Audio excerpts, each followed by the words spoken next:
Alright, now that we've got our basic folder and files structure all set to go, it's time to start including some of the key information that a Joomla template needs to be a Joomla template. First off, we have to have the correct information that tells the browser what kind of document this is. And so if you look at any Joomla template, it will start with this kind of information.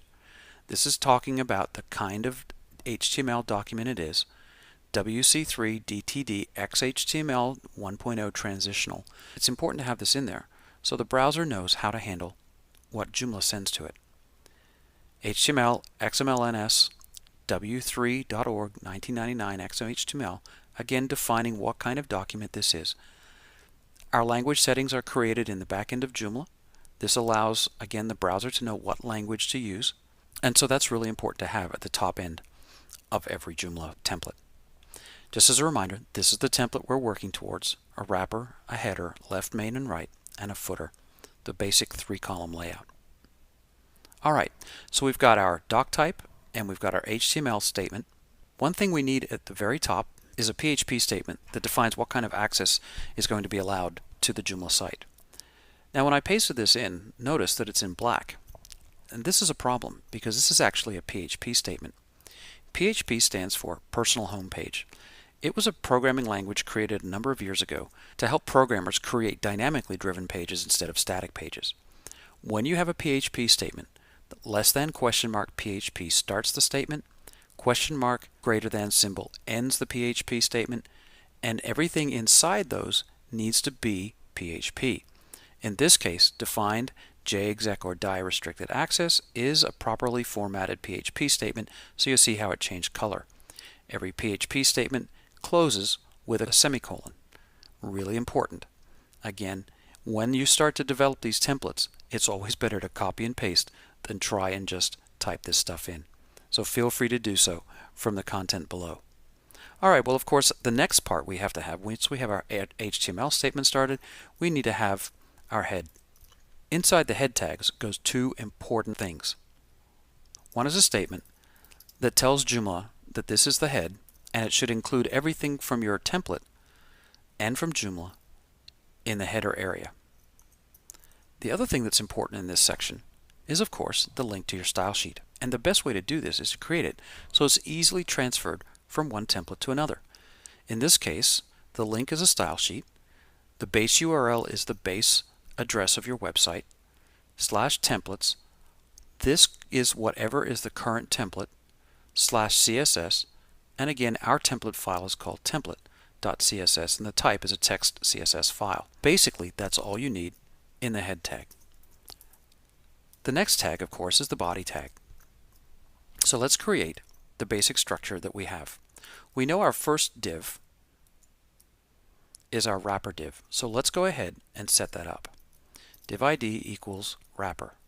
Now, as I mentioned earlier, div ID tags can only be used once in a page.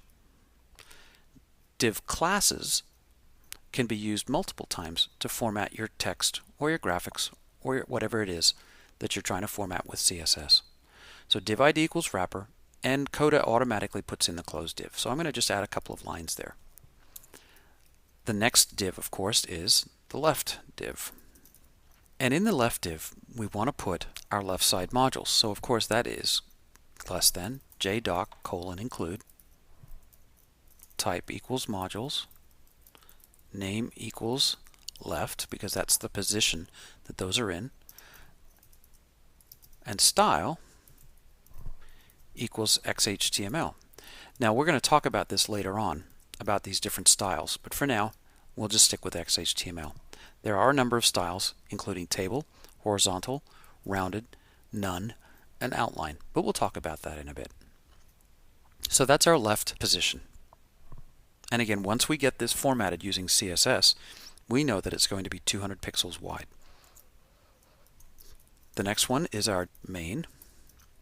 And in the main, we need to put two separate statements. JDoc::include type equals message, which gives us the error messages on our main page, and JDoc::include type equals component, which of course is whatever component, usually the main content of the site, that's going in this particular area. And then finally, div ID equals right, and of course in there we're going to put the right side module. So again, I find it easiest, copy, paste, and change what I need. Don't type all of this out. I guarantee you'll make more typos than you've ever done before just because this is totally new and foreign to you. All right, so we have the basic structure of our site. We have our head tag, body tag, the divs that we need. Let's take a look and see what that looks like. I saved that file, and again, remember, you should save pretty often here. Don't forget the right slash, because if you do, and I hit refresh, the right module position is gone. If I get rid of it here, the left module position is gone. That slash is pretty important in closing out your JDoc statements. So make sure you keep that in mind as you're creating these. Again, better just copy and paste. All right, in the next session, we're going to start styling this. But before we do that, let me just add one other thing. Hit save. Of course, there's nothing in the header or the footer at this point, so nothing has changed on our layout. All right, let's go to our next session.